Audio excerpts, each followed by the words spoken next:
Hi all, welcome to Competitive Cracker.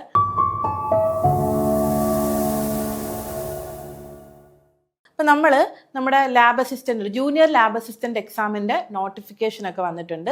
എല്ലാവരും apply ചെയ്തിട്ടുണ്ടായിരിക്കും. അപ്പോൾ നമ്മൾ ഇന്ന് ഈ ഒരു ലാബ് അസിസ്റ്റൻറ്റിൻ്റെ ഈ ഒരു എക്സാമിന് വളരെ ഇമ്പോർട്ടൻ്റ് ആയിട്ടുള്ളൊരു ടോപ്പിക്ക്, അതായത് ബയോമെഡിക്കൽ വേസ്റ്റ് മാനേജ്മെൻറ്റ് എന്ന് പറയുന്ന ടോപ്പിക്കാണ് നമ്മളിവിടെ പഠിക്കാനായിട്ട് പോകുന്നത്. ഓക്കെ, അപ്പോൾ ഓൾറെഡി നമ്മുടെ കോമ്പറ്റീറ്റീവ് ക്രാക്കറിൽ ലാബ് അസിസ്റ്റൻറ്റിൻ്റെ കോഴ്സ് ഒക്കെ ഓൾറെഡി സ്റ്റാർട്ട് ചെയ്തിട്ടുണ്ട്. അപ്പോൾ നിങ്ങൾക്ക് താല്പര്യമുള്ളവർക്ക് ഈ ഒരു കോഴ്സിലേക്ക് ജോയിൻ ചെയ്യാവുന്നതാണ്. ഇവിടെ ഒരു നമ്പർ കൊടുത്തിട്ടുണ്ട് 8589083568. ഓക്കെ, അപ്പോൾ ഈ നമ്പറിൽ വിളിച്ചു കഴിഞ്ഞാൽ നിങ്ങൾക്ക് ജോയിൻ ചെയ്യാനായിട്ടുള്ള കാര്യങ്ങളെല്ലാം അറിയാനായിട്ട് പറ്റും. അപ്പോൾ നമുക്ക് ടോപ്പിക്കിലേക്ക് പോകാം. Treatment of biomedical waste. Okay, അപ്പം റിപ്പീറ്റഡ് ആയിട്ട് ഏത് ലാബ് അസിസ്റ്റൻറ്റിൻ്റെ എക്സാം എടുത്ത് നോക്കിയാലും നമുക്ക് ഈ ഒരു ടോപ്പിക്കിൽ നിന്നുള്ളൊരു ക്വസ്റ്റ്യൻ എന്തായാലും കാണാനായിട്ട് പറ്റും. കാര്യം അത്രയും ഇമ്പോർട്ടൻ്റ് ആയിട്ടുള്ളൊരു ടോപ്പിക്കാണ് ഈ ഒരു ബയോമെഡിക്കൽ വേസ്റ്റ് മാനേജ്മെൻറ്റ് എന്ന് പറയുന്നത്, അല്ലെങ്കിൽ ട്രീറ്റ്മെൻറ്റ് ഓഫ് ബയോമെഡിക്കൽ വേസ്റ്റ് എന്ന് പറയുന്ന ഈ ഒരു ടോപ്പിക്ക്. ഓക്കെ, പ്രത്യേകിച്ച് ഇതിനകത്ത് സെഗ്രിഗേഷൻ അല്ലെങ്കിൽ കളർ കോഡിംഗ് എന്ന് പറയുന്ന ഒരു ടോപ്പിക്കിൽ നിന്ന് റിപ്പീറ്റഡ് ആയിട്ട് ക്വസ്റ്റ്യൻസ് വന്നിട്ടുണ്ട്. അപ്പം നമുക്ക് ടോപ്പിക്കിലേക്ക് പോകാം. ഓക്കെ, അപ്പോൾ ആദ്യം പറയുന്നത് treatment and disposal of biomedical വേസ്റ്റിൽ എന്തൊക്കെ ടൈപ്പ് ഓഫ് വേസ്റ്റ് അല്ലെങ്കിൽ ഡിഫറെൻറ്റ് ടൈപ്പ് ഓഫ് വേസ്റ്റ് ഉണ്ട്. അപ്പം ജനറൽ വേസ്റ്റും വരുന്നുണ്ട്, മെഡിക്കൽ വേസ്റ്റും വരുന്നുണ്ട്. ഓക്കെ, അപ്പോൾ ഈ ജനറൽ വേസ്റ്റ് എന്ന് പറയുന്നത് എന്താണ്? നമ്മുടെ ഇപ്പോൾ പേപ്പർ പോലത്തെ അല്ലെങ്കിൽ എന്താ പറയുക അങ്ങനത്തെ സാധനങ്ങളൊക്കെ ഉണ്ടല്ലോ, അല്ലെങ്കിൽ കാർഡ്ബോർഡ്, പേപ്പറുകൾ, അതൊക്കെയാണ് നമ്മുടെ ഈ ഒരു ജനറൽ വേസ്റ്റിൽ വരുന്നത്. ഓക്കെ, അപ്പോൾ ജനറൽ വേസ്റ്റ് എന്ന് പറയുമ്പോഴത്തേക്ക് constitute about 80 to 90% of the hospital waste. അതായത് ഹോസ്പിറ്റലിൽ ജനറേറ്റ് ചെയ്യുന്ന വേസ്റ്റിന്റെ ഏകദേശം 80 മുതൽ 90% വരെ ഏതായിരിക്കും? ഈ ഒരു ജനറൽ വേസ്റ്റ് ആയിരിക്കും വരുന്നത്. ഓക്കെ, അപ്പോൾ ഈ ജനറൽ വേസ്റ്റിന്റെ പ്രത്യേകത എന്താണ്? നമ്മുടെ ബയോമെഡിക്കൽ അല്ലെങ്കിൽ മെഡിക്കൽ വേസ്റ്റ് പോലെ ഇൻഫെക്ഷ്യസ് അല്ല. ഇൻഫെക്ഷ്യസ് എന്ന് പറയുമ്പോഴത്തേക്ക് എന്താണ്? അസുഖങ്ങൾ ഉണ്ടാക്കുന്നതല്ല, അല്ലെങ്കിൽ കെമിക്കൽ കോമ്പണൻസ് ഒന്നും വരുന്നതല്ല, അതായത് ടോക്സിക്കും അല്ല. അപ്പം നോൺ ഇൻഫെക്ഷ്യസ് ആണ് ആൻഡ് നോൺ ടോക്സിക് ആണ്. ഓക്കെ, പിന്നീട് വരുന്നത് എന്താണ്? Disposed in black bags. അപ്പം നമ്മളിവിടെ സെഗ്രിഗേഷൻ്റെ ഒരു കളർ കോഡിങ് വരുന്നുണ്ട്. ഈ ബയോമെഡിക്കൽ വേസ്റ്റ് മാനേജ്മെന്റ് എന്ന് പറയുന്ന ടോപ്പിക്കിൽ ഏറ്റവും ഇമ്പോർട്ടൻ്റ് ആയിട്ടുള്ള ഒരു പാർട്ടാണ് ഈ ഒരു കളർ കോഡിങ് എന്ന് പറയുന്നത്. ഓക്കെ, അപ്പോൾ ഇവിടെ നമ്മൾ പറയുന്ന ഈ ഒരു ജനറൽ വേസ്റ്റിന് നമ്മൾ ഡിസ്പോസ് ചെയ്യുന്നത് ബ്ലാക്ക് ബാഗ്സിലാണ് കേട്ടോ, ബ്ലാക്ക് ബാഗ്സിലാണ്. അപ്പം ഓർത്ത് വെച്ചേക്കുക, ഈ ഒരു ബാഗിൻ്റെ കളറ്, അതിനകത്ത് ഏത് വേസ്റ്റ് എന്നുള്ളത് റിപ്പീറ്റഡ് ആയിട്ട് ക്വസ്റ്റ്യൻസ് വന്നിട്ടുള്ളതാണ്. ഓക്കെ, ഇപ്പം collected and disposed by local municipal authorities. നമ്മളിവിടെ പറയുന്നത് ജനറൽ വേസ്റ്റിന്റെ കാര്യമാണ്. ഓക്കെ, ജനറൽ വേസ്റ്റ് എന്ന് പറയുമ്പോഴത്തേക്ക് ഇത് നോൺ ഇൻഫെക്ഷ്യസ് ആയിട്ടുള്ള നോൺ ടോക്സിക് ആയിട്ടുള്ള വേസ്റ്റ് ആണ്. 80 to 90% ഓഫ് ദ ഹോസ്പിറ്റൽ വേസ്റ്റിൽ വരുന്നതാണ്. അതുപോലെ തന്നെ ഇതിനെ ഡിസ്പോസ് ചെയ്യുന്നത് എങ്ങനെയാണ്? ബ്ലാക്ക് ബാഗ്സിൽ. അതുപോലെ തന്നെ ഇത് മുനിസിപ്പൽ അതോറിറ്റീസ് ആണ് അതിനെ ഡിസ്പോസ് ചെയ്യുന്നത്. ഓക്കെ, ഈ മെഡിക്കൽ വേസ്റ്റിന്റെ കാര്യത്തിലേക്ക് വരുമ്പോഴത്തേക്ക് അതിന്റെ ഡിസ്പോസലും അതിന്റെ മാനേജ്മെന്റും വേറെ അതോറിറ്റീസ് ആണ് ഡീൽ ചെയ്യുന്നത്. ഓക്കെ, അപ്പൊ അത് മുനിസിപ്പൽ അതോറിറ്റീസിന് അണ്ടറിൽ വരുന്നതല്ല. ഇനി അടുത്തത് ബയോമെഡിക്കൽ വേസ്റ്റ് അല്ലെ. ബയോമെഡിക്കൽ വേസ്റ്റ് എന്ന് പറയുമ്പോൾ എന്താണ്? നമ്മൾ പറഞ്ഞു 80 to 90% ജനറൽ വേസ്റ്റ് എന്ന് പറയുമ്പോഴത്തേക്ക് ബയോമെഡിക്കൽ വേസ്റ്റ് എത്ര വരും? ഏകദേശം 10 മുതൽ 20% വരെ ആയിരിക്കും നമ്മുടെ ബയോമെഡിക്കൽ വേസ്റ്റിനകത്ത് വരിക. അപ്പൊ ഇതിന്റെ പ്രിൻസിപ്പിൾസിനകത്ത് എന്തൊക്കെയാണ് പറയുന്നത്? Disinfection before disposal. കാര്യം നമ്മൾ ഒരു ഹോസ്പിറ്റൽ സെറ്റിംഗ്സിൽ ഉണ്ടാകുന്ന വേസ്റ്റ് ആണ്, അല്ലെങ്കിൽ ബയോമെഡിക്കൽ വേസ്റ്റ് എന്ന് പറയുമ്പോൾ എന്താണ്? മെഡിക്കൽ റിലേറ്റഡ് ആയിട്ടുള്ള അല്ലെങ്കിൽ എന്താണ്? ബയോളജിക്കലായിട്ടുള്ള വേസ്റ്റ് ആണ്. അതായത് ഇത് മൂലം എന്താണ്? എപ്പോഴും അസുഖങ്ങളുമായിട്ടൊക്കെ ഡീൽ ചെയ്യുന്ന ഒരു സെറ്റിങ്ങിൽ നിന്ന് വരുന്നതാണ്. അപ്പം ഇതിൽ നിന്ന് അസുഖങ്ങൾ ഉണ്ടാവാനായിട്ടുള്ള സാധ്യതയുണ്ട്, അല്ലെങ്കിൽ ഇത് ഇൻഫെക്ഷ്യസ് ആണ് അല്ലേ. അപ്പം നമ്മൾ എന്ത് ചെയ്യണം? ഇതിനെ ഡിസ്പോസ് ചെയ്യുന്നതിന് മുന്നേ ഇതിനെ നമ്മൾ ഡിസ്ഇൻഫെക്റ്റ് ചെയ്യണം അല്ലേ. നമ്മൾ ഡിസ്ഇൻഫെക്ഷൻ ഒക്കെ നമ്മുടെ ക്ലാസ്സിൽ നമ്മൾ കൊടുത്തിട്ടുള്ളതാണ്. അപ്പം ഡിസ്ഇൻഫെക്ഷൻ എന്ന് പറയുന്നത് എന്താണ്? നമ്മളതിനെ അസുഖങ്ങളൊന്നുമില്ല, അല്ലെങ്കിൽ മൈക്രോ ഓർഗാനിസം ഫ്രീ ആയിട്ട്, പാത്തജൻ ഫ്രീ ആയിട്ട് മാറ്റുക. അപ്പം ഡിസ്ഇൻഫെക്റ്റ് ചെയ്യുക before disposal. And mutilation to prevent reuse അല്ലെ. മ്യൂട്ടിലേഷൻ എന്ന് വെച്ചാൽ എന്താണ്? അതിന്റെ രൂപം മാറ്റം വരുത്തുക അല്ലെ. മ്യൂട്ടിലേഷൻ എന്ന് പറയുമ്പോഴത്തേക്ക് നമ്മളിപ്പോൾ ഷ്രെഡ് ചെയ്യുന്നു. ഇപ്പൊ സിറിഞ്ചസ് പോലത്തെ അല്ലെങ്കിൽ പ്ലാസ്റ്റിക് ആയിട്ടുള്ള പാർട്സ്, അല്ലെങ്കിൽ ട്യൂബ്, വയറുകൾ, ഇതൊക്കെ എന്ത് ചെയ്യും? വീണ്ടും റീയൂസ് ചെയ്യാനായിട്ടുള്ള ഒരു സാധ്യതയുണ്ട്. അപ്പൊ നമ്മൾ എന്ത് ചെയ്യുന്നു? ഇതിനെ മ്യൂട്ടിലേറ്റ് ചെയ്യുന്നു, അല്ലെങ്കിൽ അതിന്റെ ഒരു രൂപം മാറ്റം വരുത്തുന്നു. ഓക്കെ, അപ്പൊ മ്യൂട്ടിലേഷൻ ടു പ്രിവെന്റ് റീയൂസ്. അപ്പൊ ബയോമെഡിക്കൽ വേസ്റ്റിൽ 2 കാര്യങ്ങൾ നമ്മൾ ചെയ്യുന്നുണ്ട്. ഒന്ന്, അതിനെ എന്ത് ചെയ്യുന്നു? ഡിസിൻഫെക്റ്റ് ചെയ്യുന്നു. പിന്നെ പറയുന്നത് എന്താണ്? ഡിസിൻഫെക്ഷൻ ചെയ്യുന്നുണ്ട്. പിന്നെ പറയുന്നത് ഇതിനെ മ്യൂട്ടിലേറ്റ് ചെയ്യുന്നുണ്ട്. അപ്പൊ ഇവിടെ നമ്മൾ ബാഗ്സിന്റെ കളർ പറയുമ്പോഴത്തേക്ക് ഏകദേശം ഒരു 4 കളേഴ്സ് വരുന്നുണ്ട്. അപ്പൊ അത് നമ്മൾ ഓരോ ടൈപ്പിന്റെ സെഗ്രിഗേഷനകത്ത് നമ്മൾ പറയുന്നതായിരിക്കും. ഓക്കെ, അടുത്തത് സ്പെസിഫിക് മെത്തേഡ്സ്. അപ്പൊ എന്തൊക്കെ മെത്തേഡ്സിലൂടെയാണ് നമ്മൾ ഇതിനെ ഡിസ്പോസ് ചെയ്യുന്നത് അല്ലെങ്കിൽ ഇതിനെ ട്രീറ്റ് ചെയ്യുന്നത്?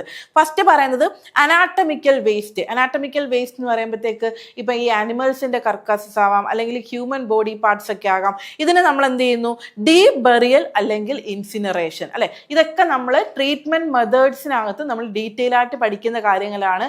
ഏത്? ഈ ഡീപ് ബറിയൽ, ഇൻസിനറേഷൻ എന്നൊക്കെ പറയുന്നത്. ഓക്കെ, അപ്പൊ ഡീപ് ബറിയൽ എന്ന് വെച്ചാൽ എന്താണ്? നമ്മൾ ആഴത്തിൽ കുഴിയെടുത്തിട്ട് അതിനകത്തിട്ട് മൂടുന്നതാണ് കേട്ടോ. അതുപോലെ തന്നെ ഇൻസിനറേഷൻ എന്ന് പറയുമ്പോൾ എന്താണ്? ഹൈ ഹീറ്റിൽ നമ്മൾ കത്തിക്കുന്നതാണ്. ഓക്കെ, അപ്പൊ അങ്ങനെയാണ് അനാട്ടമിക്കൽ വേസ്റ്റ് നമ്മൾ ട്രീറ്റ് ചെയ്യുന്നത്. അതുപോലെ തന്നെ സിറിഞ്ചസ്, അല്ലെ? സിറിഞ്ചസ് എന്ന് പറയുമ്പോഴത്തേക്ക് ആ നീഡിൽസ് വരുന്ന ഭാഗമുണ്ട്, അല്ലെങ്കിൽ ആ ഒരു ഷാർപ്പായിട്ടുള്ള പാർട്സ്. അപ്പം നീഡിൽ കട്ട് വിത്ത് ഹബ് കട്ടർ, അതായത് നീഡിൽസിനെയൊക്കെ നമ്മൾ ആ ഒരു എന്ത് ചെയ്യുന്നു? നമ്മുടെ ആ ഒരു സിറിഞ്ചിൽ നിന്ന് നമ്മൾ ഹബ് കട്ടർ യൂസ് ചെയ്തിട്ട് കട്ട് ചെയ്യുന്നു. ആൻഡ് 1% ബ്ലീച്ചിങ് പൗഡർ യൂസ് ചെയ്തിട്ട് നമ്മൾ എന്ത് ചെയ്യുന്നു? ഡിസിൻഫെക്ട് ചെയ്യുന്നു. ഓക്കെ, ഇനി അതുപോലെ തന്നെ ഇൻഫെക്റ്റഡ് ആയിട്ടുള്ള പ്ലാസ്റ്റിക് മെറ്റീരിയൽസ്, അല്ലെ? ഇൻഫെക്റ്റഡ് ആയിട്ടുള്ള പ്ലാസ്റ്റിക് മെറ്റീരിയൽസ് എന്ന് പറയുമ്പോൾ നമുക്ക് അതിനെ എങ്ങനെയൊക്കെ ട്രീറ്റ് ചെയ്യാം? ഓട്ടോക്ലേവ് ചെയ്യാം. ഓട്ടോക്ലേവ് എന്ന് പറയുമ്പോഴത്തേക്ക് അതായത് ഈ വെറ്റ് ട്രീറ്റ്മെന്റ് ആണ്, വെറ്റ് ഹീറ്റ് ട്രീറ്റ്മെന്റ് ആണ് ഓട്ടോക്ലേവിങ്. അത് നമ്മൾ ഈ ഒരു ട്രീറ്റ്മെന്റ് മെത്തേഡ്സിനകത്ത് ഡീറ്റെയിൽ ആയിട്ട് പറയുന്നുണ്ട്. ഓട്ടോക്ലേവിങ് ആദ്യം വരുന്നത് ഓട്ടോക്ലേവിങ് ആണ്. പിന്നീട് അല്ലെങ്കിൽ നമുക്ക് എന്ത് ചെയ്യാം? കെമിക്കൽ ഡിസിൻഫെക്ഷൻ ചെയ്യാം, അല്ലെ? കുറെ ടൈപ്സ് ഓഫ് കെമിക്കൽ ഡിസിൻഫെക്റ്റൻസ് നമ്മൾ പഠിക്കുന്നുണ്ട്. ഇപ്പൊ ഫിനോളിക് കോമ്പൗണ്ട്സ്, ആൽഡിഹൈഡ് കോമ്പൗണ്ട്സ്, അതിലൊക്കെ തന്നെ ആൽക്കഹോളിക് കോമ്പൗണ്ട്സ് എന്നൊക്കെ പറഞ്ഞ് ഒരുപാട് കോമ്പൗണ്ട്സ്, കെമിക്കൽ ഡിസിൻഫെക്റ്റൻസ് പറയുന്നുണ്ട്. അപ്പം ഇതിൽ ഏതെങ്കിലും യൂസ് ചെയ്തിട്ട് നമുക്ക് എന്ത് ചെയ്യാം? കെമിക്കലി ഡിസിൻഫെക്റ്റ് ചെയ്യാം. പിന്നെ പറയുന്നത് എന്താണ്? ഷ്രെഡിങ്, അല്ലെ? ഷ്രെഡിങ് ചെയ്യുന്നു. അപ്പൊ ആദ്യമേ നമ്മൾ ഇൻഫെക്റ്റഡ് പ്ലാസ്റ്റിക്സിന്റെ കാര്യമാണ് പറയുന്നത്. ആദ്യം നമ്മൾ ഓട്ടോക്ലേവിങ് അല്ലെങ്കിൽ കെമിക്കൽ ഡിസിൻഫെക്റ്റൻസ് യൂസ് ചെയ്തിട്ട് ഡിസിൻഫെക്റ്റ് ചെയ്യുന്നു. പിന്നീട് നമ്മൾ അതിനെ ഷ്രെഡ് ചെയ്യുന്നു, അല്ലെ? എന്ത് ചെയ്യുന്നു? ന്യൂട്രലൈറ്റ് ചെയ്യുന്നു, അല്ലെങ്കിൽ അതിനെ ചെറിയ ചെറിയ പാർട്ടിക്കിൾസ് ആക്കി മാറ്റുന്നു. ആൻഡ് അത് പ്ലാസ്റ്റിക്സ് ആണ്, അല്ലെ? നമുക്ക് വീണ്ടും റീസൈക്കിൾ ചെയ്ത് യൂസ് ചെയ്യാൻ പറ്റും. പക്ഷെ റീസൈക്ലിങ്ങിലേക്ക് എങ്ങനെ പോകരുത്? ഡയറക്റ്റ് നമ്മൾ പോകാൻ പാടില്ല. പകരം അത് ഡിസിൻഫെക്റ്റ് ചെയ്ത് ന്യൂട്രലൈറ്റ് ചെയ്ത് അല്ലെങ്കിൽ ഷ്രെഡ് ചെയ്തതിന് ശേഷം മാത്രമേ നമ്മൾ എങ്ങനെ പോകാൻ പാടുള്ളൂ? റീസൈക്ലിങ്ങിലേക്ക് പോകാൻ പാടുള്ളൂ. ഇനി അടുത്തത് ഷാർപ്പ്, അല്ലെ? ഷാർപ്സ് എന്ന് പറയുമ്പോഴത്തേക്ക് നമ്മുടെ ഇപ്പൊ നീഡിൽസ് പോലത്തെ അല്ലെങ്കിൽ ബ്ലേഡ്സ് പോലത്തെ അങ്ങനത്തെ കാര്യങ്ങളൊക്കെയാണ് നമ്മുടെ ഈ ഒരു ഷാർപ്പിനകത്ത് വരുന്നത്. ഇത് നമ്മൾ എന്ത് ചെയ്യുന്നു? ഷാർപ്പ് പിറ്റ് ഉണ്ട്, അതായത് ഇങ്ങനെ പിറ്റ്സ് പോലെ നമ്മൾ കോൺക്രീറ്റ് ലൈനിങ് ഒക്കെ കൊടുത്തിട്ട് ഉണ്ടാക്കിയിട്ട് അതിനകത്ത് പിറ്റ്സ് വെച്ച് കവർ ചെയ്ത് ലൈം ഒക്കെ ഇട്ടിട്ട് നമ്മൾ ക്ലോസ് ചെയ്യും. ഓക്കെ, അതാണ് ഈ ഷാർപ്പ് പിറ്റ്സ് എന്ന് പറയുന്നത്. അപ്പോൾ ഓരോ ടൈപ്പ് ഓഫ് ട്രീറ്റ്മെന്റ്സിനും എന്താണ്? സ്പെസിഫിക് ആയിട്ടുള്ള മെത്തേഡ്സ് ആണ്. അതാണ് ഇവിടെ പറഞ്ഞിരിക്കുന്നത്. അപ്പോൾ അനാട്ടമിക്കൽ വേസ്റ്റിന് എങ്ങനെയാണ്, ഇൻഫെക്റ്റഡ് പ്ലാസ്റ്റിക്സിന് എങ്ങനെയാണ്, സിറിഞ്ചസിന് എങ്ങനെയാണ്, അതുപോലെ തന്നെ ഷാർപ്സിന് എങ്ങനെയാണ് എന്നുള്ളതൊക്കെ. ഓക്കെ, ഇനി നമ്മൾ ബയോമെഡിക്കൽ വേസ്റ്റ് മാനേജ്മെന്റിൽ ഓരോ സ്റ്റെപ്സ് ആണ് പറയുന്നത്. ഓക്കെ, അപ്പൊ ഇവിടെ സ്റ്റെപ്സ് പറയുമ്പോഴത്തേക്ക് എന്താണ്? സെഗ്രിഗേഷൻ പറയുന്നുണ്ട്. സെഗ്രിഗേഷൻ എന്ന് വെച്ച് കഴിഞ്ഞാൽ സോർട്ടിങ് അല്ലെങ്കിൽ സെപ്പറേഷൻ. ഓക്കെ, അത് കഴിഞ്ഞിട്ട് നമ്മൾ ഇതിനെ കളക്ട് ചെയ്യുന്നുണ്ട്. ഓക്കെ, കളക്ട് ചെയ്ത് വെക്കുന്നതിന് നമ്മൾ കളക്ഷൻ ചെയ്തിട്ട് നമുക്ക് ചിലപ്പോൾ അന്ന് തന്നെ ഇതിനെ ട്രാൻസ്പോർട്ട് ചെയ്യാൻ പറ്റിയെന്ന് വരത്തില്ല. അപ്പൊ നമ്മൾ എന്ത് ചെയ്യണം? ഇതിനെ നമ്മൾ സ്റ്റോർ ചെയ്ത് വെക്കേണ്ടി വരും, അല്ലെ? കളക്ഷൻ ചെയ്യുന്നു, പിന്നെ സ്റ്റോർ ചെയ്യുന്നു. അടുത്തത് എന്താണ്? ട്രാൻസ്പോർട്ടേഷൻ ആണ്. അപ്പം ട്രാൻസ്പോർട്ടേഷൻ തന്നെ ഹോസ്പിറ്റലിനകത്തുള്ള ഇൻ ഹോസ്പിറ്റൽ ട്രാൻസ്പോർട്ടേഷൻ എങ്ങനെയാണെന്ന് പറയുന്നുണ്ട്. അതുപോലെ തന്നെ ഹോസ്പിറ്റലിന് പുറത്തേക്കുള്ളതിന്റെ ഔട്ട് ഹോസ്പിറ്റൽ ട്രാൻസ്പോർട്ടേഷൻ പറയുന്നുണ്ട്. ഫൈനലി നമ്മൾ പറയുന്നത് different treatment methods of waste disposal ആണ്. ഓക്കെ, അപ്പം ആദ്യമേ നമ്മുടെ ബയോമെഡിക്കൽ വേസ്റ്റ് മാനേജ്മെന്റിൽ ആദ്യം പറയുന്നതാണ് എന്ത്? സെഗ്രിഗേഷൻ. സെഗ്രിഗേഷൻ എന്ന് വെച്ചാൽ എന്താണ്? സെഗ്രിഗേഷൻ നമുക്ക് സിമ്പിൾ ആയിട്ട് പറഞ്ഞു കഴിഞ്ഞാൽ തരംതിരിക്കൽ എന്ന് പറയാം, അല്ലെങ്കിൽ സെപ്പറേഷൻ എന്ന് പറയാം, സോർട്ടിങ് എന്ന് പറയാം. ഇതാണ് എന്ത്? സെഗ്രിഗേഷൻ എന്ന് പറയുന്നത്. ഇത് നമ്മൾ എവിടെയാണ് ചെയ്യുന്നത്? ഡൺ അറ്റ് ദ സോഴ്സ്, അല്ലെ? സോഴ്സ് എന്ന് വെച്ച് കഴിഞ്ഞാൽ നമ്മുടെ ബയോമെഡിക്കൽ വേസ്റ്റ് ഉണ്ടാകുന്ന ആ ഒരു സോഴ്സിൽ തന്നെയാണ് നമ്മൾ എന്ത് ചെയ്യുന്നത്? സെഗ്രിഗേഷൻ ചെയ്യുന്നത്. ഓക്കെ, അപ്പം ഈ സെഗ്രിഗേഷൻ ചെയ്യുമ്പോൾ നമ്മൾ പറഞ്ഞു തരംതിരിക്കുക എന്ന് പറഞ്ഞു, അല്ലെ? അപ്പം ഒരു ഹോസ്പിറ്റൽ സെറ്റിങ്ങിലാവുമ്പം അവിടെ പല ടൈപ്പ് ഓഫ് വേസ്റ്റ് വരുന്നുണ്ട്. ഇപ്പോൾ കോട്ടൺ വരുന്നുണ്ട്, അല്ലെങ്കിൽ ബാൻഡേജസ് പോലത്തെ കാര്യങ്ങൾ വരുന്നുണ്ട്, അല്ലെ? ബ്ലഡ് ടിഞ്ച്ഡ് ആയിട്ടുള്ള അല്ലെങ്കിൽ ബോഡി ഫ്ലൂയിഡ്സ്, സീറം, കൾച്ചർ, അതുപോലെ തന്നെ കൾച്ചർ ചെയ്യുന്ന സാധനങ്ങൾ, പിന്നെ നമ്മുടെ പ്ലാസ്റ്റിക്സ്, ഇപ്പൊ സിറിഞ്ചസ്, നീഡിൽസ്, റേഡിയേഷൻ വേസ്റ്റുകൾ, ഇങ്ങനെ ഒരുപാട് ഡിഫറെന്റ് ടൈപ്സ് ഓഫ് വേസ്റ്റുകൾ, അല്ലെ? ഗ്ലാസ്സുകൾ, അങ്ങനത്തെ പല പല ടൈപ്സ് ഓഫ് വേസ്റ്റ് വരുന്നുണ്ട്. അപ്പം ഓരോ വേസ്റ്റിന്റെയും നേച്ചർ അനുസരിച്ചിട്ട് നമ്മൾ എന്ത് ചെയ്യുന്നു? ഇതിനെ തരംതിരിക്കുന്നു. അതാണ് സെഗ്രിഗേഷൻ എന്ന് പറയുന്നത്. ഓക്കെ, അപ്പൊ ഇതിനായിട്ട് അപ്രോപ്രിയേറ്റഡ് ആയിട്ടുള്ള കളർ കോഡഡ് കണ്ടെയ്നേഴ്സ് ഉണ്ട് അല്ലെ. ഈ പറയുന്ന ഇപ്പൊ എന്താണ് വൈറ്റ് കണ്ടെയ്നേഴ്സ് ആണെങ്കിൽ നമ്മൾ അതിനകത്തേക്ക് എന്ത് കൊണ്ടുപോകും, നമ്മൾ അതിനകത്തോട്ട് ഇപ്പൊ ഷാർപ്പായിട്ടുള്ള സാധനങ്ങളാണ് ഡിസ്കാർഡ് ചെയ്യുന്നത്. ഇനി യെല്ലോ കളർ ആണെങ്കിൽ നമ്മളിപ്പോൾ ഹ്യൂമൻ അല്ലെങ്കിൽ ഫ്ലൂയിഡ്സ് അല്ലെങ്കിൽ ഈ ബോഡി ഫ്ലൂയിഡ്സ് അല്ലെങ്കിൽ ബ്ലഡ് പോലത്തെ സാധനങ്ങളാണ് ഡിസ്കാർഡ് ചെയ്യുന്നത്. അപ്പം ഓരോ ടൈപ്പ് ഓഫ് കളർ കോഡിങ് എന്ത് ചെയ്യണം, നമ്മൾ അറിഞ്ഞിരിക്കണം, അതിനകത്ത് ഏത് വേസ്റ്റ് ആണ് നിക്ഷേപിക്കുന്നതെന്ന് അറിയാനായിട്ട്. ഓക്കെ, ഇനി mixing of waste must be strictly avoided. കാര്യം ഓരോ ടൈപ്പ് ഓഫ് വേസ്റ്റിനെ നമ്മൾ സ്പെസിഫിക് ആയിട്ടുള്ള രീതിയിലാണ് ട്രീറ്റ്മെന്റ് ചെയ്യേണ്ടത് അല്ലെ. അതായത് ഇപ്പൊ ഇന്ന ഒരു പർട്ടിക്കുലർ മെത്തേഡ് ഓഫ് ട്രീറ്റ്മെന്റ് വേറൊരു ടൈപ്പ് ഓഫ് വേസ്റ്റിന് പറ്റത്തില്ല. ഇപ്പൊ ഇൻസിൻട്രേഷൻ ചെയ്യേണ്ട വേസ്റ്റിന് നമുക്ക് എന്താണ് ഈ പറഞ്ഞ മൈക്രോ റേഡിയേഷൻ ചെയ്യാനായിട്ട് പറ്റത്തില്ല. അപ്പം ഓരോ ടൈപ്പ് ഓഫ് വേസ്റ്റിനെയും പ്രത്യേക രീതിയിൽ ട്രീറ്റ്മെന്റ് ചെയ്യേണ്ടത് കൊണ്ടാണ് നമ്മൾ അതിനെ പ്രത്യേകം സെഗ്രിഗേറ്റ് ചെയ്യേണ്ടത്. അതിനായിട്ട് എന്തുണ്ടെന്ന് പറഞ്ഞു, അപ്രോപ്രിയേറ്റ് ആയിട്ടുള്ള കളർ കോഡഡ് കണ്ടെയ്നേഴ്സ് ഉണ്ട് എന്ന് പറയുന്നു. ഓക്കെ, ഇവിടെ segregation of biomedical waste in coloured bags അല്ലെ. അപ്പൊ അതാണ് ഇവിടെ കൊടുത്തേക്കുന്നത്. അപ്പൊ ഇവിടെ യെല്ലോ ഉണ്ട്, റെഡ് ഉണ്ട്, ബ്ലൂ ഉണ്ട്, അതുപോലൊക്കെ തന്നെ ബ്ലാക്ക് ഉണ്ട്, വൈറ്റ് ഉണ്ട്. അങ്ങനെ ഏകദേശം 5 കളർ കോഡഡ് ബാഗ്സ് ആണ് ഇവിടെ ഉള്ളത്. ഓക്കെ, അപ്പൊ ഇവിടെ അതാണ്ട് എന്താണ് നമുക്ക് ഇത് ഓരോ കളർ കോഡിങ്സ് നമ്മൾ പറയാം. അപ്പൊ ജസ്റ്റ് നമ്മൾ ഈ ഒരു ഇമേജ് കൊടുത്തേക്കുന്നത് എന്താണ്, ഇപ്പൊ ഇതിനകത്ത് infectious waste, bandage, cotton, body parts, placenta പോലത്തേക്ക് യെല്ലോക്കകത്താണ്. റെഡിനകത്ത് എന്താണ് ഡ്രസ്സിങ്സ്, അങ്ങനെ സാധനങ്ങൾ, പിന്നെ ഈ ഗ്ലൗസ്, സിറിഞ്ച്, പ്ലാസ്റ്റിക് വേസ്റ്റ് ഒക്കെ അങ്ങനെ ഓരോന്നിനും ഓരോ കളർ കോഡേഴ്സ് കൊടുത്തിട്ടുണ്ട് കേട്ടോ. അപ്പം ഇനി നമ്മൾ അടുത്തത് പറയുന്നത് കളക്ഷൻ ആൻഡ് സ്റ്റോറേജ്. അപ്പൊ ആദ്യം നമ്മൾ ബയോമെഡിക്കൽ വേസ്റ്റിനകത്തുള്ള ഓരോ സ്റ്റെപ്സ് പറഞ്ഞിട്ട് പിന്നീട് നമ്മൾ എന്താണ് ഓരോന്ന് ഡീറ്റെയിൽ ആയിട്ട് പറയണം. അപ്പൊ ഇവിടെ ഇനി അടുത്തത് കളക്ഷൻ ആൻഡ് സ്റ്റോറേജ് ആണ് പറയുന്നത്. അതായത് എന്ത് ചെയ്യുന്നു, നമ്മുടെ എവിടെയാണോ വേസ്റ്റ് ജനറേറ്റ് ചെയ്യുന്നത് അവിടെ തന്നെ കണ്ടെയ്നേഴ്സ് വെച്ചിട്ടുണ്ട്. നമ്മൾ ഹോസ്പിറ്റലിലൊക്കെ പോകുന്ന സമയത്ത് ശ്രദ്ധിച്ചു കഴിഞ്ഞാൽ നമുക്ക് ഇങ്ങനെ പല കളേഴ്സ് കാണാനായിട്ട് പറ്റും. ഓക്കെ, അപ്പൊ ഈ ഓരോ കളറും എന്തിനാണ്, അതൊരു ഭംഗിക്ക് വേണ്ടി കൊടുത്തേക്കുന്നതല്ല, ആ ഓരോ കളറിലും എന്താണ് വേസ്റ്റ് ഇടേണ്ടത് എന്നുള്ളത് കൃത്യമായിട്ട് അറിഞ്ഞ് വേണം നമ്മൾ വേസ്റ്റ് ഇടാനായിട്ട്. ഓക്കെ, ഇപ്പൊ നമ്മൾ ഹോസ്പിറ്റലിലൊക്കെ അല്ലെങ്കിൽ നമ്മളൊക്കെ ഈ റൂമൊക്കെ എടുത്ത് താമസിക്കുന്ന സമയത്ത് ഹോസ്പിറ്റലിന്റെ ഒക്കെ ആ റൂമിന്റെ വെളിയിൽ എന്താണ് ഈ 2 ടൈപ്പ് ഓഫ് കണ്ടെയ്നേഴ്സ് വെച്ചേക്കും. ഒന്ന് ഗ്രീൻ കളർ, ഒന്ന് എന്താണ് ഒരു ബ്ലൂ കളർ അല്ലെങ്കിൽ ബ്ലാക്ക് കളർ അല്ലെ. ഈ ഗ്രീൻ കളറിൽ എന്താണ്, ഗ്രീൻ കളറിൽ നമ്മൾ കഴിച്ചതിന്റെ ഒക്കെ ഫുഡിന്റെ വേസ്റ്റുകൾ അല്ലെ, അല്ലെങ്കിൽ ഇപ്പൊ ഫ്രൂട്ട്സിന്റെ ഒക്കെ വേസ്റ്റുകൾ, അങ്ങനത്തെ ഡീഗ്രേഡ് ചെയ്തു പോകുന്ന ബയോഡീഗ്രേഡബിൾ ആയിട്ടുള്ള സബ്സ്റ്റൻസുകളാണ് നമ്മൾ ഇടുന്നത്. നേരെ മറിച്ച് ആ ഒരു ബ്ലാക്കിൽ എന്തായിരിക്കും നമ്മൾ ഇടുന്നത്, അത് നമ്മുടെ കയ്യിലുള്ള പേപ്പറുകൾ അല്ലെങ്കിൽ പ്ലാസ്റ്റിക് അങ്ങനെ സാധനങ്ങളൊക്കെ ആയിരിക്കും ഇടുന്നത് അല്ലെ. അതുപോലെ തന്നെ എന്താണ് ഡിഫറെന്റ് കളർ കോഡഡ് ബിൻസ് എന്താണ് ഹോസ്പിറ്റലുകളിൽ ഉണ്ട്. ഓക്കെ, ഇനി bags filled only up to 3/4 capacity അല്ലെ. അതായത് ബാഗ് അതിന്റെ ഒരു ബ്രിമ്മ് വരെ അല്ലെങ്കിൽ അതിന്റെ ഒരു എൻഡ് വരെ നമ്മൾ ഫില്ല് ചെയ്യോ ഇല്ല, അതിന്റെ ഒരു 1/4 ഭാഗത്തോളം മാത്രമേ നമ്മൾ അത് ഫില്ല് ചെയ്തോളൂ. എന്തിനു വേണ്ടിയിട്ടാണ്, കാര്യം ഇത് സ്പില്ലേജ് ഒഴിവാക്കാൻ വേണ്ടിയിട്ട്, അതിലൊക്കെ നമ്മൾ പ്രോപ്പറായിട്ട് നമുക്ക് കെട്ടിവെക്കുന്നതിനൊക്കെയുള്ള സൗകര്യത്തിന് വേണ്ടിയിട്ടാണ് ഇത് 1/4 ഭാഗം മാത്രം നമ്മൾ ഫില്ല് ചെയ്യുന്നത്. And bag tied securely and labelled. അതുപോലെ തന്നെ ഈ ബാഗിനെല്ലാം നമ്മൾ പ്രോപ്പറായിട്ട് സെക്യൂറായിട്ട് അതിനെ ടൈ ചെയ്ത് ലേബിൾ ചെയ്ത് വെക്കുക. ഇത് ഇന്ന ടൈപ്പ് ഓഫ് വേസ്റ്റ് ആണ് എന്നുള്ളതൊക്കെ നമ്മൾ ലേബിൾ ചെയ്ത് വെക്കുക. അതിലൊക്കെ എന്നാണ് കളക്ട് ചെയ്തേക്കുന്നത്. ഓക്കെ, അപ്പോൾ ആ കളക്ട് ചെയ്ത് ഇത്ര ദിവസത്തേക്കുള്ളിൽ നമ്മൾ ഡിസ്പോസ് ചെയ്യണം. അപ്പോൾ അതിനൊക്കെ വേണ്ടത് കൃത്യമായിട്ട് ലേബലിംഗ് ചെയ്യും. And pre treatment, that is disinfection done where required അല്ലെ. അതുപോലെ തന്നെ ഡിസിൻഫെക്ഷൻ ചെയ്യേണ്ട സാധനങ്ങൾ നമ്മൾ ഇതിനെ എന്ത് ചെയ്യുന്നു, ഡിസ്പോസ് ചെയ്യുന്നതിന് മുന്നേ, ഒഴിവാക്കുന്നതിന് മുന്നേ നമ്മൾ പ്രോപ്പറായിട്ട് ഡിസിൻഫെക്ട് ചെയ്തതിന് ശേഷമാണ് നമ്മൾ ഒഴിവാക്കുക. ഓക്കെ, അപ്പം കളക്ഷൻ ആൻഡ് സ്റ്റോറേജിൽ containers placed at point of waste generation. അതുപോലെ എത്ര ഫില്ല് ചെയ്യണം, 3/4 മാത്രമേ നമ്മൾ കപ്പാസിറ്റിയിൽ ഫില്ല് ചെയ്യാൻ പാടുള്ളൂ. പിന്നെ എന്ത് ചെയ്യണം, അത് നമ്മൾ പ്രോപ്പറി ലേബൽ ചെയ്തിരിക്കണം. അതുപോലെ തന്നെ പ്രീ ട്രീറ്റ്മെന്റ് അല്ലെങ്കിൽ ഡിസിൻഫെക്ഷൻ നമ്മൾ അതിനെ റിക്വയർഡ് ആയിട്ടുള്ള സ്റ്റേജിൽ നമ്മൾ ഡിസിൻഫെക്ഷൻ ചെയ്യണം. ഓക്കെ, അപ്പൊ ഇത് നമ്മുടെ ആ ഒരു കളർ കോഡഡ് ബാഗ്സ് ആണ് കാണിച്ചേക്കുന്നത്. അപ്പൊ ഇതെന്താണ്, ഈ ഡിസ്പോസ് ചെയ്യാൻ വേണ്ടിയിട്ട് കളക്ട് ചെയ്തിട്ട് സെക്യൂർ ചെയ്ത് സീൽ ചെയ്ത് വെച്ചിരിക്കുകയാണ്. ഓക്കെ, ഇനി അടുത്തത് സ്റ്റോറേജ് ആണ് അല്ലെ. സ്റ്റോറേജ് എന്തിനു വേണ്ടിയിട്ടാണ്, നമ്മൾ വിചാരിക്കും ഈ സംഭവങ്ങളൊക്കെ നമ്മൾ കളക്ട് ചെയ്തു, നമുക്കിതങ്ങ് ഡിസ്പോസ് ചെയ്താൽ പോലെ, ഇതെന്തിനാണെങ്കിലും സ്റ്റോർ ചെയ്ത് വെക്കുന്നതെന്ന്.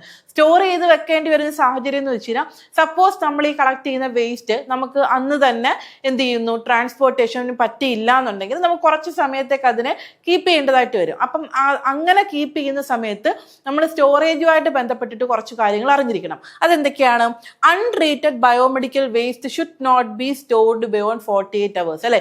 നമ്മൾ ഇതിനകത്ത് ആ ഒരു പോയിന്റ് ഓഫ് ഒറിജിനൽ തന്നെ കളക്ട് ചെയ്തിട്ട് ബാഗിൽ ടൈ ചെയ്ത് വെച്ചിരിക്കുകയാണ്. ഇത് നമ്മൾ ട്രീറ്റഡ് ആണോ അല്ല അല്ലെ. അപ്പൊ അങ്ങനെ ട്രീറ്റ്മെന്റ് ചെയ്യാത്ത, ട്രീറ്റ്മെന്റ് എന്ന് പറയുമ്പോഴത്തേക്ക് ഡിസിൻഫെക്ഷനോ അല്ലെങ്കിൽ ആ ഡിസ്പോസലിന് വേണ്ട കാര്യങ്ങളോ ഒന്നും ചെയ്യാത്ത വേസ്റ്റ് മെറ്റീരിയൽസ് ആണ്. അപ്പൊ അതിനെ നമ്മൾ എത്ര സമയം സ്റ്റോർ ചെയ്ത് വെക്കാൻ പാടില്ല, 48 48 മണിക്കൂർ സമയത്തിൽ കൂടുതൽ സ്റ്റോർ ചെയ്ത് വെക്കാനായിട്ട് പാടില്ല. ആൻഡ് എക്സ്റ്റൻഷൻ റിക്വയർസ് അല്ലെ, ഇനി ഇൻ കേസ് ഇത് സപ്പോസ് നമുക്ക് കുറച്ച് സമയം കൂടി അവിടെ വെക്കേണ്ട ഒരു ആവശ്യകത വരുവാണെങ്കിൽ അതിന് നമ്മൾ അതോറിറ്റീസിന്റെ കയ്യിൽ നിന്ന് പെർമിഷൻ എടുത്തിരിക്കണം. അതുപോലെ തന്നെ സ്റ്റോറേജ് ഏരിയ, ഇനി ഇത് നമ്മൾ സ്റ്റോർ ചെയ്യുന്നത് എവിടെങ്കിലും കൊണ്ട് ഒരു ഓപ്പൺ സ്പേസിൽ നമുക്ക് സ്റ്റോർ ചെയ്യാൻ പറ്റുമോ? ഇല്ല. അല്ലെങ്കിൽ പേഷ്യൻസ് എപ്പോഴും നടന്നു പോകുന്ന ഒരു സ്പേസിൽ നമുക്ക് സ്റ്റോർ ചെയ്യാൻ പറ്റുമോ? ഇല്ല. സ്റ്റോറേജ് ചെയ്യുന്ന ഏരിയ എങ്ങനെയായിരിക്കണം? ഹ്യൂമൻ എക്സ്പോഷർ അല്ലെ, ആളുകളുമായിട്ട് എപ്പോഴും കോണ്ടാക്ട് വരുന്ന ഒരു സ്പേസിൽ നമ്മൾ സ്റ്റോർ ചെയ്യാൻ പാടില്ല. അതുപോലെ തന്നെ രണ്ടാമത്തെ എന്താണ്?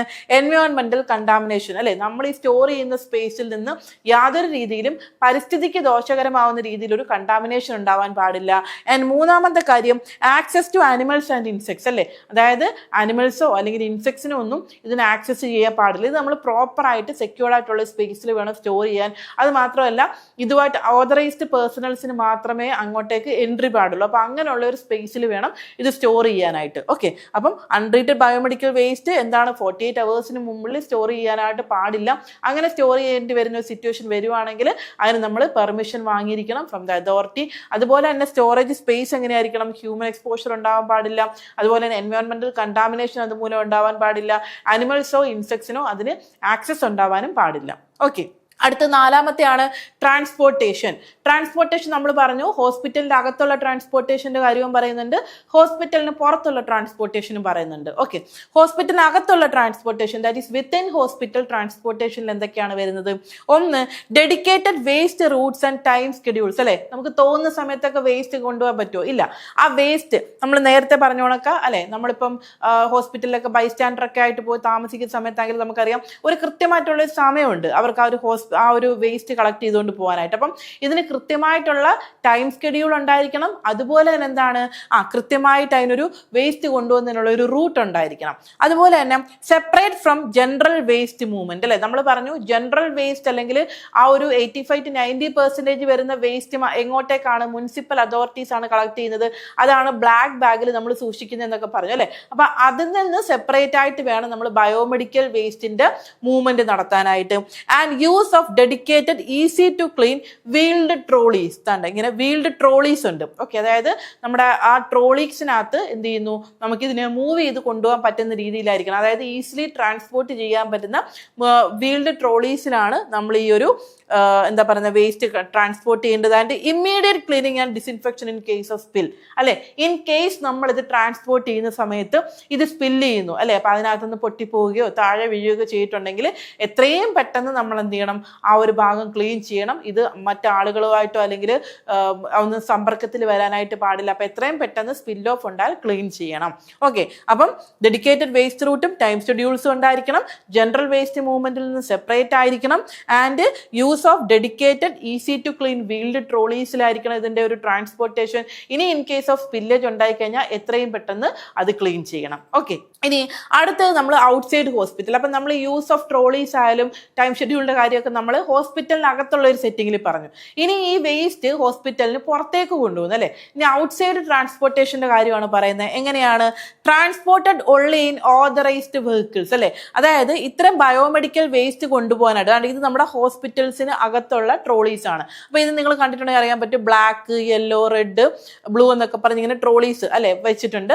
അപ്പൊ എന്താണ് ഇതിനകത്ത് ഇവിടെ നമ്മുടെ ബയോമെഡിക്കൽ ഹസാർഡിന്റെ ഒരു സിമ്പലൊക്കെ കൊടുത്തിട്ടുണ്ട് കേട്ടോ. അപ്പം എന്ത് ചെയ്യുന്നു, ഇത് ഇൻസൈഡ് ഹോസ്പിറ്റലിലുള്ള ട്രാൻസ്പോർട്ടേഷൻ ആണ് കാണിച്ചിരിക്കുന്നത്. ഓക്കെ, അപ്പം ഇത് എന്താണ്, അതുപോലെ തന്നെ നമ്മുടെ ഇത് ബയോമെഡിക്കൽ വേസ്റ്റ്, അതായത് ഔട്ട്സൈഡ് ഹോസ്പിറ്റലിന്റെ പുറത്തേക്ക് കൊണ്ടുവന്നത്. അപ്പൊ നിങ്ങൾ നോക്കിയിട്ടുണ്ടെങ്കിൽ കാണാൻ പറ്റും എങ്ങനെയാണ്, ഇതൊരു ഓപ്പൺ ഒരു വെഹിക്കിൾ ആണോ അല്ലെ, അല്ലെങ്കിൽ വെഹിക്കിളിന്റെ ആ ഒരു സ്റ്റോറേജ് അല്ലെങ്കിൽ ആ ഒരു വേസ്റ്റ് കൊണ്ടുപോകുന്ന ഭാഗം ഓപ്പൺ ആണോ? അല്ല, ഇത് വളരെ ക്ലോസ്ഡ് ആയിട്ട് സീൽഡ് ആയിട്ടുള്ള ഒരു കണ്ടെയ്നർ സെറ്റപ്പിലാണ് അത് കൊണ്ടുപോകുന്നത്. ഓക്കെ, അപ്പം എങ്ങനെയാണ്? Transported only in authorised vehicles. അപ്പം ഈ ബയോമെഡിക്കൽ വേസ്റ്റ് കൊണ്ടുപോകാനായിട്ടുള്ള ഓതറൈസ്ഡ് വെഹിക്കിൾസ് ഉണ്ട്, അതിൽ മാത്രമേ ഇത് കൊണ്ടുപോകാനായിട്ട് പാടുള്ളൂ. ഒരിക്കലും ജനറൽ വേസ്റ്റിന്റെ കൂടെ മിക്സ് ചെയ്യാനായിട്ട് പാടില്ല. വെഹിക്കിൾസ് മസ്റ്റ് ബി എങ്ങനെയായിരിക്കണം? പ്രോപ്പർ ആയിട്ട് ലേബിൾ ചെയ്തിരിക്കണം. അതുപോലെ തന്നെ ലീക്ക് പ്രൂഫ് ആയിരിക്കണം അല്ലെ. നമ്മൾ നേരത്തെ കണ്ട ആ ഒരു ഇമേജിൽ ഏതെങ്കിലും രീതിയിലുള്ള ലീക്ക് ഉണ്ടാകാനുള്ള സാധ്യത ഉണ്ടോ? ഇല്ല. പ്രോപ്പർലി ലേബിൾഡ് ആയിരിക്കണം, ലീക്ക് പ്രൂഫ് ഉണ്ടായിരിക്കണം. അതുപോലെ തന്നെ നമ്മുടെ ഗവൺമെന്റ് അതോറിറ്റി അപ്രൂവ് ചെയ്തിട്ടുള്ള വെഹിക്കിൾസ് വെഹിക്കിൾസിൽ വേണം, അല്ലെങ്കിൽ അങ്ങനത്തെ ഒരു ട്രാൻസ്പോർട്ടേഷൻ സെറ്റപ്പിൽ വേണം നമ്മളിതിനെ പുറത്തേക്ക് അതിൻ്റെ ഒരു ട്രാൻസ്പോർട്ടേഷൻ നടക്കാനായിട്ട്. ഓക്കെ, അപ്പോൾ അതാണ് ട്രാൻസ്പോർട്ടേഷനുമായിട്ട് ബന്ധപ്പെട്ട രണ്ട് കാര്യങ്ങൾ പറയുന്നത്. ഒന്ന് ഇൻസൈഡ് ഹോസ്പിറ്റലിലുള്ള ട്രാൻസ്പോർട്ടേഷനും, രണ്ട് ഔട്ട്സൈഡ് ഹോസ്പിറ്റലിലുള്ള ട്രാൻസ്പോർട്ടേഷനും. ഓക്കെ, അപ്പോൾ ഇൻസൈഡ് ഹോസ്പിറ്റലിൽ നമ്മൾ എന്തൊക്കെ പറഞ്ഞു? ഈ പറഞ്ഞ കണക്ക് നമ്മുടെ ട്രോളീസ് അല്ലെ, കൃത്യമായിട്ടുള്ള ടൈം ഷെഡ്യൂൾസ് ഉണ്ട്, അതുപോലെ കൃത്യമായിട്ടുള്ള റൂട്ട്സിലൂടെയാണ് പോകുന്നത്, ജനറൽ വേസ്റ്റുമായിട്ട് മിക്സ് ചെയ്യാൻ പാടില്ല, പ്രോപ്പറായിട്ടുള്ള ട്രോളി സൗകര്യങ്ങൾ ഉണ്ടായിരിക്കണം. ഇൻ കേസ് ഓഫ് ഒരു സ്പില്ലേജ് ഉണ്ടായിട്ടുണ്ടെങ്കിൽ നമ്മൾ എന്ത് ചെയ്യും? അതിനെ നമ്മൾ റിമൂവ് ചെയ്യണം, അപ്പം തന്നെ റിമൂവ് ചെയ്യണമെന്ന് പറഞ്ഞു. ഔട്ട്സൈഡ് ഹോസ്പിറ്റലിലേക്ക് വരുമ്പോൾ നമ്മൾ ഓതറൈസ്ഡ് വെഹിക്കിൾസിൽ മാത്രമേ കൊണ്ടുപോകാൻ പാടുള്ളൂ. അതുപോലെ എന്താണ്, വെഹിക്കിൾസ് പ്രോപ്പർലി ലേബിൾഡ് ആയിരിക്കണം, ലീക്ക് പ്രൂഫ് ആയിരിക്കണം, അപ്രൂവ്ഡ് ബൈ ഗവൺമെൻറ് അതോറിറ്റി ആയിരിക്കണം. ഓക്കെ, അപ്പോൾ ഇതാണ് നമ്മുടെ കോമ്പറ്റീറ്റീവ് ക്രാക്കറിൻ്റെ ആപ്പാണിത്. ഇത് നിങ്ങൾക്ക് ഗൂഗിൾ പ്ലേ സ്റ്റോറിലും ആപ്പ് സ്റ്റോറിൽ നിന്നൊക്കെ ഡൗൺലോഡ് ചെയ്യാനായിട്ട് പറ്റും. അതുപോലെ തന്നെ നിങ്ങൾക്ക് ഈ ഒരു കോഴ്സ് റിലേറ്റഡ് എന്തെങ്കിലും കാര്യം അറിയാനായിട്ട് അല്ലെങ്കിൽ കോഴ്സിൽ ജോയിൻ ചെയ്യാനായിട്ട് നിങ്ങൾക്ക് ഈ ഒരു നമ്പർ 8589083568 എന്നുള്ള നമ്പറിലേക്ക് വിളിച്ചാൽ മതി. അതുപോലെ തന്നെ നിങ്ങളുടെ ഒരു ജൂനിയർ ലാബ് അസിസ്റ്റൻ്റ്, അതായത് നമ്മുടെ ഈ ഒരു വീഡിയോയ്ക്ക് താഴെയായിട്ട് നിങ്ങൾക്കൊരു ഗൂഗിൾ ഫോമിൻ്റെ ഒരു ലിങ്ക് കൊടുത്തിട്ടുണ്ടായിരിക്കും, അതിലൊക്കെ ഒരു വാട്സപ്പ് ഗ്രൂപ്പിൻ്റെ നമ്പറും കൊടുത്തിട്ടുണ്ടായിരിക്കും, ലിങ്ക് കൊടുത്തിട്ടുണ്ടായിരിക്കും. അപ്പോൾ ആ ഒരു ലിങ്കിൽ കയറിയിട്ടുണ്ടെങ്കിൽ നിങ്ങൾക്ക് കോഴ്സ് റിലേറ്റഡ് ആയിട്ടുള്ള ഡീറ്റെയിൽസ് അല്ലെങ്കിൽ കോഴ്സ് റിലേറ്റഡ് ആയിട്ടുള്ള കാര്യങ്ങളൊക്കെ നിങ്ങൾക്ക് അറിയാനായിട്ട് പറ്റും. ഓക്കെ, അപ്പോൾ അതിൽ നിങ്ങൾ ജോയിൻ ചെയ്യുക. അപ്പോൾ ഇത്രയാണുള്ളത്. Thank you.